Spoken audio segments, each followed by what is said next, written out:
Alright, so this is the part 2 of our unit pull-out. We already released 5 units here sa Cebu. So, mo to siya ang Mirage, Nissan Kicks. We also have Toyota Avanza. We also have Toyota Innova and Suzuki Ertiga Hybrid. So, what we're getting sa Manila is another L3 na sad, 2024. So, aside na among mission, try ra na mo ha, mo siyang i-quick flip dito sa Manila or somewhere along sa muang biyahe pa dong Cebu. And then, we will be buying along the way also another car. Kay kuyog na ko si Anthony karon guys. Kami na sang duhatan di man ni. Aro, let's go. Pala City, 46 na. Among biyahe is 9:45. So, tara guys, let's go. Kuyog ta.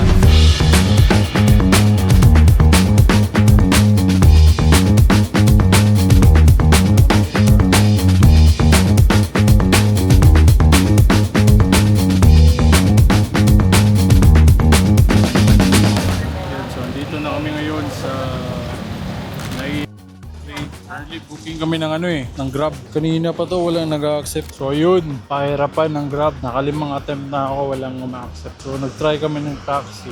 Fix guys, sa Grab 700 lang something. Doon naman sa taxi na fix 2K. What? What the fuck? Tangina 2K. Lalakad na lang kami. Saan tayo doon? Sir, Saan tayo? dito muna tayo sa Sogo. Aray ko! Aray ko! Tara, pasok po kayo. The next day. So dito, minimit na natin si Joe Motan, isa sa mga kaibigan natin, malapit na kaibigan dito sa Manila. Papunta kami ngayon sa, hindi ko alam kung saan niya kami dadalhin, pero magbe-breakfast muna kami before kami pumunta ng yard. So andito na kami ngayon sa, food corner yata. So linilibre kami ni Joe Motan guys. Bro, pagkatapos niya, inatid na kami sa bus terminal. Thank you. January bro. Yes, sir.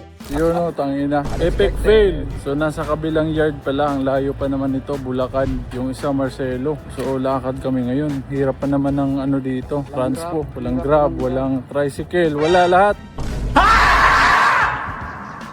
Buhangin.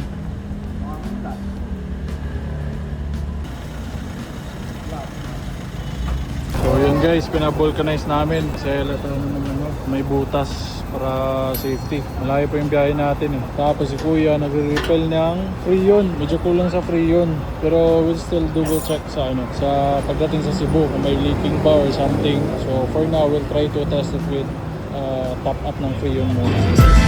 Ayan!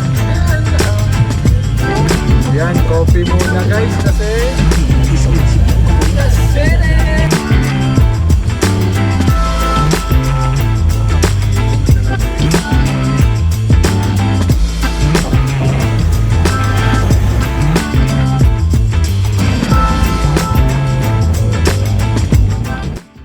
we just arrived Calapan. So, sub muna tayo guys. Travel na naman ulit. So, hindi ako nakatulog ng masyado kanina dahil may ginagawa ako.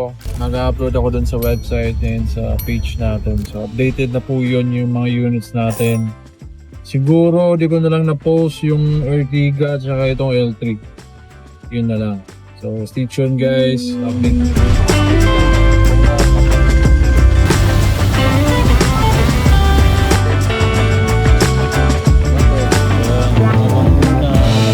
Guys, update. We're now at Rojas. Pasulod namin sa barko. 11 AM ang biyahe and supposed to be 6 AM ang amuang target, but wala namin kaabot kay fully booked na siya. 2 AM na manabot dire. So 11 AM ta. So 5 hours and then abot mi Katiklan, then Katiklan to Dumangas, which is 5 hours at. Pamilig go guys, oh.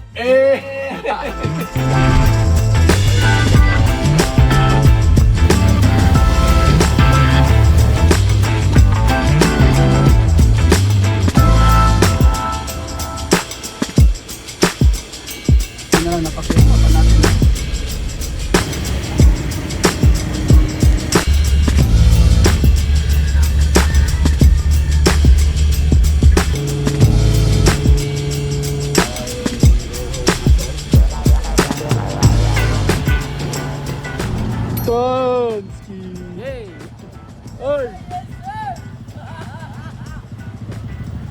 Mura jog-jopi lang buang, oh.